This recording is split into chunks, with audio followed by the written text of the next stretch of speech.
muri iki gicuku kuwa gatanu kw'igenekerezo rya gatandatu ntwarante 2026 Fardc na FDNB bakomeje operation ni nyuma y'uko ubutasi bwa gisirikare bwa Fardc bubonye amakuru y'uko mu Gicuku umutwe wa M23 ukomeje kugerageza uburyo bwo guhungabanya umutekano mu bice bitandukanye za teritwari zitandukanye muri Kisangani, by'umwihariko ku kibuga cy'indege cya Boka ahamaze iminsi havugwa ibice bitandukanye byo kugaba ibitero ndetse n'ibyagiye bigaragara ko M23 ikomeje gahunda ya gisirikare. Ubundi byagenze gute? Ibi Fardc iri gukora biraturuka kuki?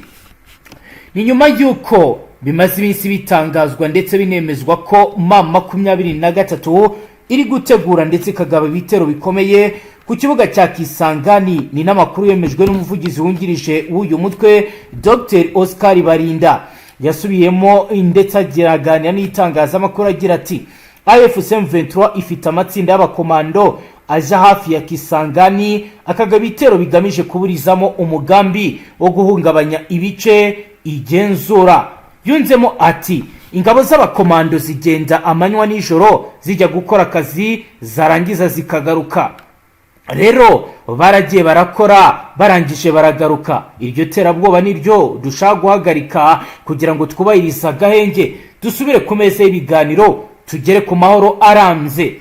Ku cyumweru hari ku itariki ya mbere z'ukwezi kwa gatatu nibwo ubuyobozi bw'intara ya Copo bwatangaje ko kibuga cy'indege cya Bangoka Kisangani cyongeye kugabwaho igitero cya drone ndetse ko arenye muri zo zashoboye guhanurwa zirasenywa. AFC binyujije kuri Lawrence Kanyuka uyivugira ku rwego rwa Politique yavuze ko ingabo zayo arizo zarashe kira kibuga. Muri operation zasize harashwe drone zirimo izateguraga kuguruka zigiye kugaba ibitero ku baturage ndetse no ku birindiro byayo nkuko bivugwa muri ubu butumwa. Bagize bati nyuma y'intambara twashojwe n'ubutegetsi bwa Kinshasa, ihuriro rya FC riramenyesha abanyekongo ko ingabo z'ihuriro rirwana ku ruhande rwa leta ya Kinshasa zikomeje gusuka amabombe nta kurobanura mu bice bituwe cyane cyane n'abaturage, by'umwihariko zikoresheje za drone mu mugambi w'iterabwoba bugambiriye kwibasira abaturage b'inzirakarengane. Mu gusubiza kuri iki kibazo gikomeye cy'umutekano, ingabo zacu zari ziri mu nkengero y'umujyi wa Kisangani zakoze igikorwa cyihariye cyo kuburizamo no gusenya drone ziteguraga koherezwa kwica abaturage no kugaba ibitero ku birindiro byacu. Kini gikorwa kiri mu nshingano zacu zo kurinda abaturage b'inzirakarengane. Ku itariki ya mbere z'ukwezi kwa kabiri kira kibuga cy'indege nabwo cyari cyagabwe ibitero bya drone ndetse ubwo AFC yemeye ko ariyo yabikoze, inavuga ko ishobora gusenya ikigo cy'ingabo za leta ya Kongo zifashisha zigaba ibitero. Nyuma y'ibi byose Fardc nabo n'abasirikare bahise batangira ibindi bikorwa bya gisirikare. Bihagaze gute? Ni nyuma y'uko umutwe wa AFC utangaje ko wakoze operation z'abakomando kuri ubu igisirikare bahise bafata ingamba zikomeye za gisirikare mu rwego rwo gukumira icyo bise iterabwoba rikomeje kuba ryakorwa na M23, aho muri iri joro ryo kuri uyu wa gatanu ku itariki ya gatandatu Fardc yatangiye operation ya gisirikare ikomeye igamije gukaza ubwirinzi no gusubiza inyuma ibikorwa by'imitwe yitwaje intwaro mu burasirazuba bwa Kongo. Amakuru ari guturuka mu nzego za gisirikare za Fardc aravuga ko Fardc yatangiye operation nijoro Night Tactical Operation ihuriweho n'ingabo zirwanira ku butaka, izirwanira mu kirere ndetse n'imitwe yihariye y'abakomando. Iyi no operation iri gukorerwa mu duce turimo Masisi, Rucuru, Warikare ndetse no mu bice bya Kisangani. Intego nyamukuru ya operation no gushaka no gusenya ibirindiro by'imitwe yitwaje intwaro ya M23 nabo bateguriramo ibijyanye no kohereza drone, gukumira ibitero bya drone, gukaza ubwirinzi bw'imijyi ndetse no kurinda ibikorwa biremezo bya gisirikare. Fardc yatangaje ko yashyize mu bikorwa strategy ya defense in depth aho ingabo zayo zashyizwe ku mirongo itandukanye y'ubwirinzi kugira ngo zihagarike kandi zikumire igitero cyose gishobora guturuka ku barwanyi ba M23 mu rwego rwa gisirikare. Hafashwe ingamba zikomeye, deployement y'ingabo zidasanzwe special force mu duce dushobora kunyurwamo n'abakomando, gukaza ibikorwa by'ubutasi military intelligence and surveillance, hifashwe drone za gisirikare, artillery unit zashyizwe hafi y'uduce tw'ingenzi kugira ngo zishobore gusubiza ibitero by'ako kanya. Hari kandi rapid reaction units ziteguye gutabara mu gihe cy'igitero gitunguranye muri teritwari ya Masisi. Rero mu duce twashyizwemo ingabo nyinshi kubera gafatwa nk'uturere tw'ingenzi mu kurinda ibice by'ingenzi Fardc ishaka kwisubiza, harimo na Rubaya ndetse n'umujyi wa Goma. Ingabo za Fardc zashyizeho checkpoint za gisirikare muri Kisangani mu buryo budasanzwe, ndetse no muri Warikare, patrouille za nijoro muri Warikare, ndetse no muri Rubero, observation poste muri Masisi no muri teritwari ya Rucuru. Ibi byose rero bikaba bigamije gukumira ibikorwa by'abakomando ba M23 bashobora kwinjira mu duce tugenzurwa na leta. Mu mujyi wa Goma ndetse na Kisangani biravugwa ko buri ruhande, yaba M23 igenzura Goma ndetse na Fardc igenzura Kisangani, buri ruhande rwashyizeho airspace security ihagije mu rwego rwo kugira ngo rubirinde ibitero bishobora guturuka ku rundi ruhande. Ubuyobozi bwa Fardc bukaba bukomeje kugenda buhumuriza abaturage ko ingabo z'igihugu ziteguye guhangana n'icyo ari cyo cyose cyababangamira, na M23 nayo nuko ibigenza. Ariko abaturage bo baravuga ko ibi byose biba aribo bigiraho ingaruka zikomeye. Roko informa zo ziratubwira ko bindi MDP twirwanaho ya Rwanda ikajya mu mihana, ikigumira mu mihana, akaba ariyo mpamvu abaturage bari gupfa ku rwego rwo hejuru. Kandi ubona yuko nyuma yo kurimbura agace karitsiye cyangwa ahantu hatuye cyangwa wenda ku basanzwe bazi muri biriya bice nyine tuhita twe mu mihana, nyine ahantu haba hatuye abantu benshi. Ushobora kuvuga umuhano ukumva wenda ni ikinyarwanda kindi cyangwa ni ikintu kitumvikana, ariko ni ahantu haba hatuwe twahita nk'umudugudu. Nyuma yo kuraswa cyane bakarimbura umuhana wa Karongi, urabona ko hari bugiho n'utundi duce bitewe n'uko bamwe mu barwanyi ba MRDP twirwana na AFCM 23 barwana basa nk'abari mu makaritsiye cyangwa mu mihana y'abaturage. Ubona yuko n'ubundi bitari buze koroha ku rwego rwo hejuru nyuma yuko bavumbuye umugambi karundura ko haba hagiye kubaho igikorwa runaka cyo kuba bakora uburyo ki bakurayo biriya bice bakaba bagenda bakagifata izo ntara, kandi bivugwa ko ziriya ntara zafashwe n'ubundi gufata Kinshasa byaba byoroshye ku rwego rwo hejuru. Awo ni umugambi Fardc bavumbuye. Ayo ni amakuru mba nabashe guhabwa na bamwe mu bayobozi b'amasheperi, kuko baba bafite uko situwasiyo imeze, amanama bakora ya buri munsi. Ibyo nanjye nibyo nabashije kuvumbura sahi. Ubona yuko imbaraga zose ziri muri biriya bice, ubona yuko zone ya Minembwe yabaye isibaniro, ndetse dushobora kuza kuvuga amakuru atandukanye nayo turi kuvuga maginga ya nubwo bamwe bakomeje kugenda bavuga ngo barimbuye umuhana wa Karongi, harajyaho n'utundi duce ndetse n'ibindi bice. Ubona yuko byose bisa nkaho hajemo atake ikomeye, kandi twavuga ko ari atake simusiga idafite kuba wenda hari ubwo wenda yababarira bamwe muri bamwe, kuko n'ubundi iri huriro rya Fardc ubona yuko ryamaze kuvumbura ko bagomba kurimbura bidasubirwaho iriya mihana yo mu Minembwe, kuko ubona ko abaturage basa nk'aho bashyigikiye MDP twirwana na AFC, kandi urumva ko kuba babashyigikiye nta gahunda n'imwe yo kuba bagira icyo babafasha, kandi ubona yuko umwanzi bahanganye nawe ataboroheye, ari kubakoramo mu nzira zose. Akaba ariyo mpamvu icyo bari kwitabaza n'ubundi ni uburyo bwo gukoresha ikoranabuhanga, bakoresha zino drone, kuko inzira z'ubutaka bo barabakindagura rwose. Akaba ariyo mpamvu ubona bari gukoresha izi drone, zikaba ziri gukora operasiyo zitandukanye n'iby'abandi baba batekereza. Abantu bari gupfa, abasirikare benshi, haba kuri kote zose.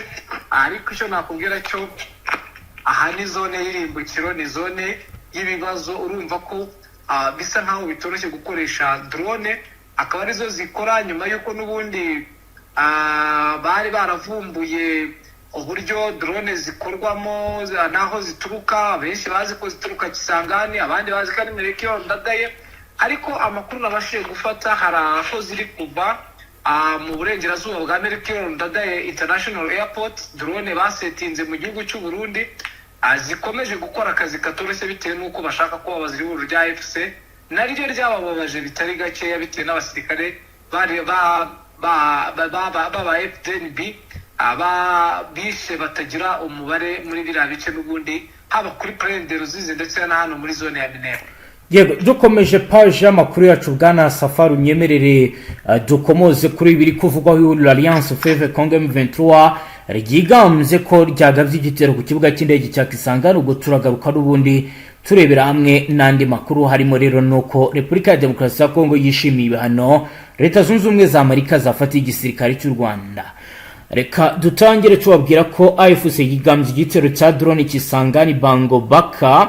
Ihuriro Alliance Fleuve Congo ryatangaje ku mugaragaro ko ari ryo ryagavye igitero cya drone kibasi ikibuga cy'indege mpuzamahanga cya Bango Boka gerereye Kisangani mu ntara ya Copo mu majyaruguru y'Uburasirazuba bwa Leta Iharanira Rusange ya Congo. Biro bizatangajwe mu itangazo ryashyizwe ahagaragara ku wa mbere ku itariki ya 2 z'ukwezi kwa gatatu 2026 rikurikiye ibitero byabaye ku cyumweru.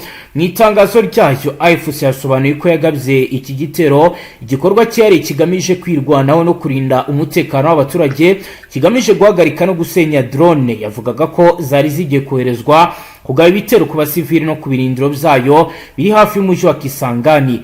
Uyu mutwe wagaragaje ko iki gikorwa kiri mu rwego rwo kwirwanaho no kurengera abaturage b'inzirakarengane, ushumangira ko atari igikorwa cyo guhungabanya umutekano ahubwo ko ari icy'ubwirinzi.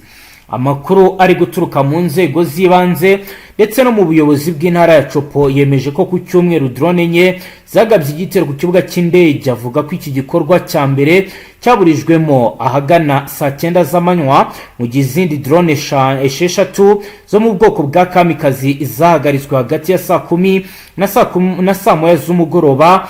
AFC yashimangiye ko gusenya izi drone za leta zari mu rwego rwo kwirwanaho kuko zashoboraga kugirira n'aba baturage n'ibice igenzura, bityo ku gikorwa cyo kuzisenya kikaba rero ari cyo cyo gukumira ibyago byari byugarije abasivili. Nubwo leta ya Kinshasa itaremera ku mugaragaro ko hari ibyangiritse, amakuru yo guturuka ahizewe aravuga ko hangiritse bimwe mu bikoresho byari ku kibuga cy'indege birimo drone zari zihari. Gusa kugeza ubu nta muntu uratangazwa yaba yarasize ubuzima muri ibi bikorwa. Hari andi makuru twakiriye avuga ko hari ibikorwa by'umunara ugenzura indege cya tour de contrôle zangiritse bikomeye. AFC ivuga ko intego yayo ari ukurinda abaturage no kwirwanaho itagamije kwibasira ibikorwa bya gisivile.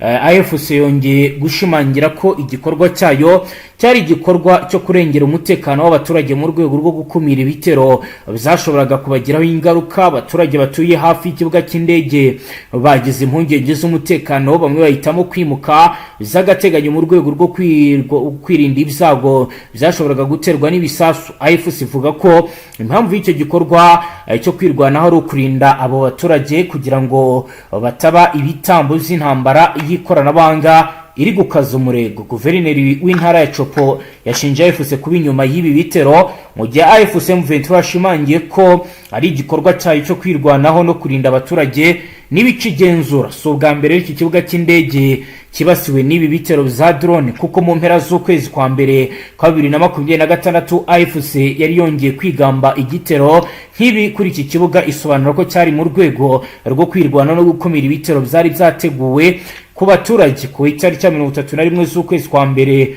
n'ukwezi kwa 2 2026. Ubuyobozi bwa Copo bwashingiye umutwe kugerageza kwibasira iki kibuga mbere y'uko ingabo za leta zitangaza ko zagaruye ituze.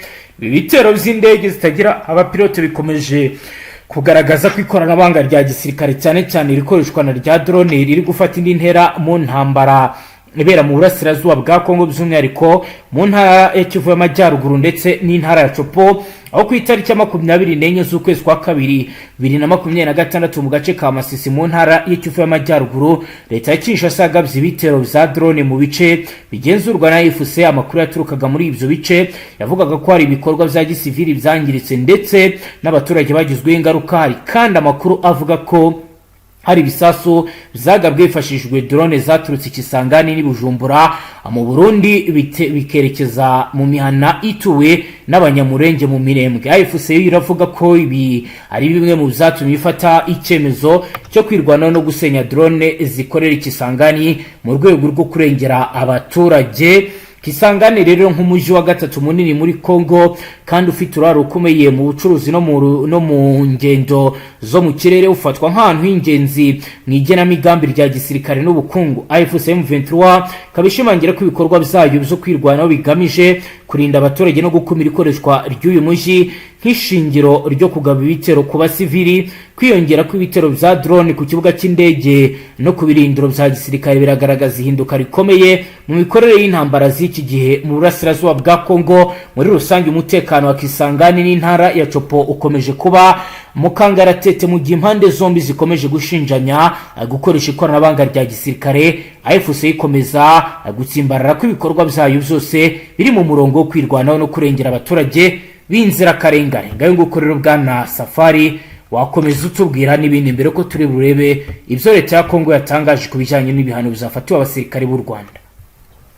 Yes, nibyo ariko hari amakuru akomeye cyane aturuka muri Nord Kivu, aho bivuga ko n'ubundi kuba horo rya FARDC rikomeze kwavasa urugamba, FARDC nayo hari igikorwa yakoze kubera uburangare bw'ihoro rya FARDC mu duce twarazamuye bari bamaze iminsi bakorerayo urugamba, kuko byari iminsi ibiri bari basagama baravuye muri bino bice, akaba ari uduce magingaya dusa naho turi gukontorora urwanya ihuriro rya Fardc. ubona yuko ibintu byongereye imbaraga kandi ubona ko AFC ishaka gukora akazi katoroshye ko kuba abagaba ibitero simusiga ndetse bakaba banafata ibice by'ingenzi muri biriya bice. Urabona yuko imirwano yongeye kugura isura kandi ikomeye bitewe n'uko FARDC ikomeje gusa nkaho ituza ishaka kumenya amakuru yimbitse, ndetse igasa nkaho ikura AFC mu bice, abasirikare bose bakaza ndetse bo bagaturuka inyuma nk'uko byagiye bigaragara. Niwo mugambi ihuriro rya Fardc bafite, kuko barashaka